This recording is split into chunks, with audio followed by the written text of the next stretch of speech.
స్వామి, ఈశ్వరుడికి క్షేత్రపాలకుడుగా ఉన్నది క్షేత్రంలో కాలభైరవుడు. అందుకనే ఇక్కడ ఉన్నటువంటి శివలింగాన్ని ప్రతిష్ఠించింది అందరికీ తెలుసు కదా, బ్రహ్మగారు ప్రతిష్ఠ చేశారు. పూర్వం మన ఊరిని ఏమనేవాళ్ళు, గజ్జంపాడ.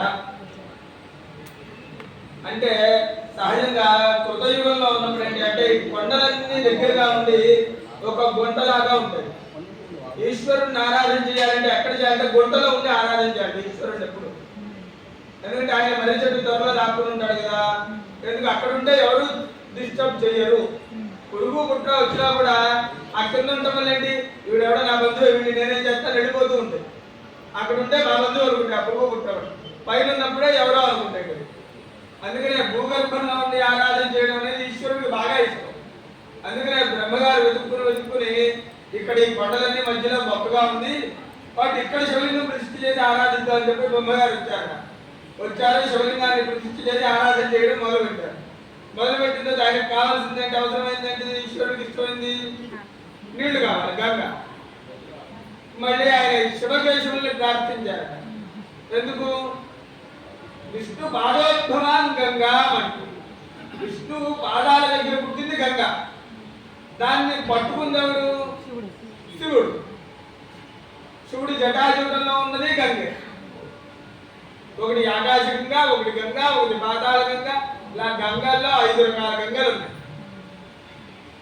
కృష్ణవేణి నదిని కూడా గంగతో పోలుస్తాం అన్నమాట వ్యాకరణంలో ఉంటుంది. అది ఎటు పక్కన ఉంటే గంగ, ఉత్తరం పక్కన వెళ్తే మాత్రమే గంగ. మనకి దక్షిణం పక్క ఉంది కాబట్టి నది అది కృష్ణవేణి నది. సీతానగరం వైపు వెళ్తే మనకి ఉత్తరం పక్కన ఉంటుంది కదా, అది ఉత్తర వాహిని గంగతో సమానంట. కాశీలో ఉన్నటువంటి గంగకు కూడా ఏదన్నా ఇబ్బందిగా కలిగితే వచ్చి కృష్ణవేణి నదిలో స్నానం చేసి వెళ్తుంది అని చెప్పి పద్మపురాణంలో ఉన్నది. ఎందుకంటే విష్ణువు శివుడు కలిసి ఉన్నదే కృష్ణవేణి నది అంటాం. వాళ్ళిద్దరూ కలిసి విధంగా వారు బ్రహ్మగారికి అనుకూలంగా వచ్చారట ఆరాధించుకోవడానికి.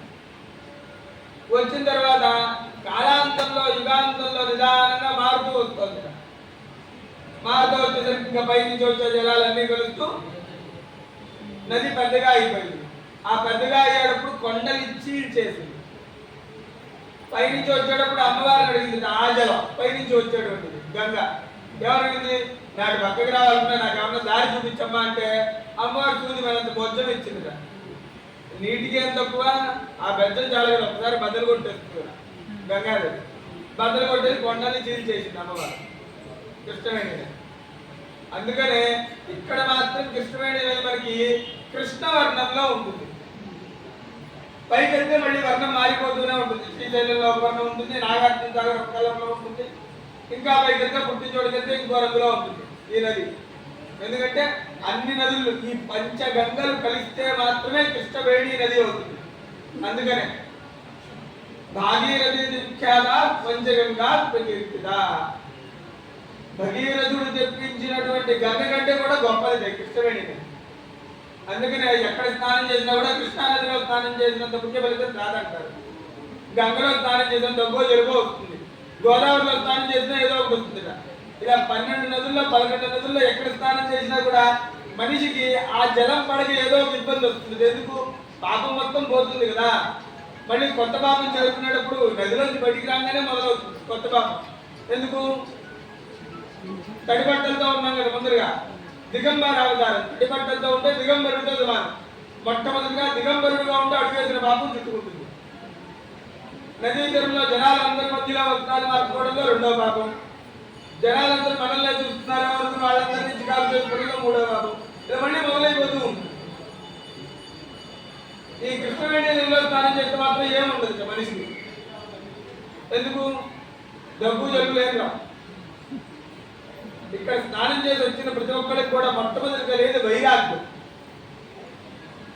నాకు ఏమీ లేదు, నేనే లేదు అనుకుంటూ ఉంటాను.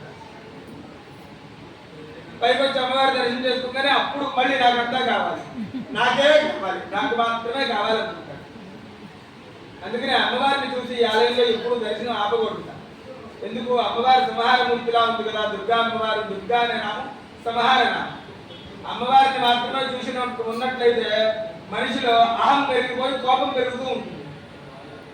ఈశ్వరుణ్ణి కూడా దర్శనం చేసుకున్నప్పుడు మాత్రమే ఆ ఫలితాన్ని బ్యాలెన్స్ చేస్తూ శుభ ఫలితాన్ని పొందగలం. ఇక్కడ బ్రహ్మగారు ప్రతిష్ఠించారు కాబట్టి ఈశ్వరుడు ఎప్పుడూ కూడా మంచిగా శాంతంగా ఉంటాడట. ఏమంటే ఆయన చాలా మంచివాడు.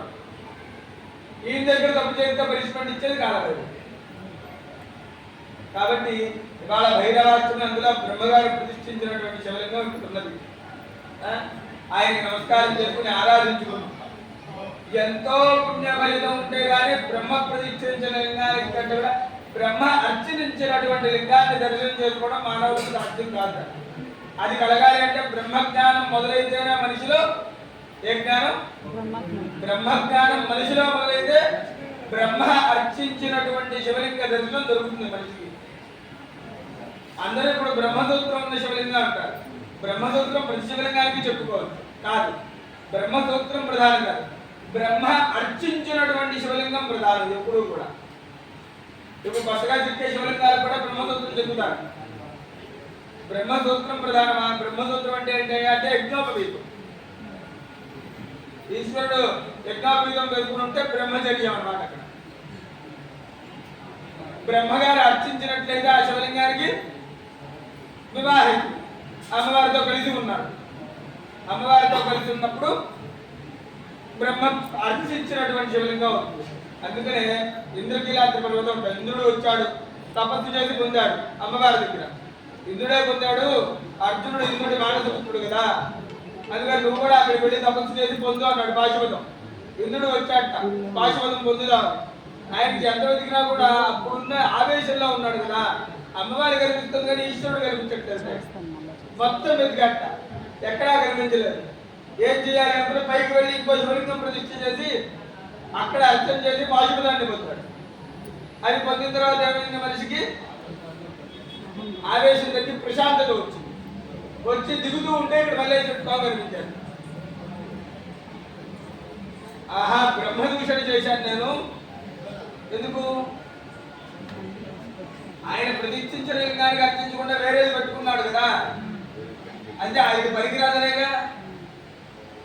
మనందరం చాలా చెప్పుకుంటాం కదా, రాజుగారి పెద్ద భార్య మంచిది, రెండో భార్య చెడ్డదా అన్నట్టుగా. ఆ ఒక్కటి చాలట. ఆయన శివలింగం కనిపించకపోయినా సరే వెతుకుతూనే ఉండాలి, కనిపించేవాడు మనిషి. అలా వెతకుండా ఇంకోటి పెట్టి ఆరాధించాడు కాబట్టి బ్రహ్మదూషణతో సమానమైంది ఆయన పాపం. అర్జునుడికి పాపం ఉంటే యుద్ధంలో ఏం గెలుస్తాడు? దాని ప్రాయశ్చిత్తం ఏం చేయాలి అని చెప్పండి కృష్ణుడు అడిగారు. పంచపాండవులు అందరూ కలిసి మళ్ళీ శివలింగాన్ని ప్రతిష్ఠ చేశారు మన పాది శివాలయం. అందుకనే వంటలు పాది శివాలయం ఎందుకు అంత ప్రతిష్ఠ అంటే అందుకనే ఆ పంచపాండవులందరూ కూడా కలిసి అక్కడ శివలింగం ప్రతిష్ఠ చేసి ఆ బ్రహ్మ దూషణకి ఏదైతే ఉన్నదో పాపం దానికి ప్రాయశ్చిత్తం చేసుకున్నారు. ఎక్కడ? దీని మీద ఉంటుంది, బ్రహ్మగారు రక్షించారు కాబట్టి వాటి మీద బ్రహ్మసూత్రాలు ఉంటాయి. అవి పంచ పాండవులు పెట్టారు, బ్రహ్మలు గారుగా పెట్టింది.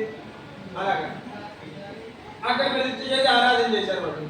ఆ బ్రహ్మదోషం పోయిన తర్వాత ఆ పాశుపతం పొంది ఈ శివలింగానికి కూడా అభిషేకం చేసి బ్రహ్మాస్త్రం కూడా సంపూర్ణంగా పొందిన తర్వాత విజయేష్టాలి. మళ్ళీ అర్జునుడు మాత్రమే అక్కడ ఇంకో శివలింగం ప్రతిష్ఠ చేశారు. నేను విజయాన్ని సాధించాను అని.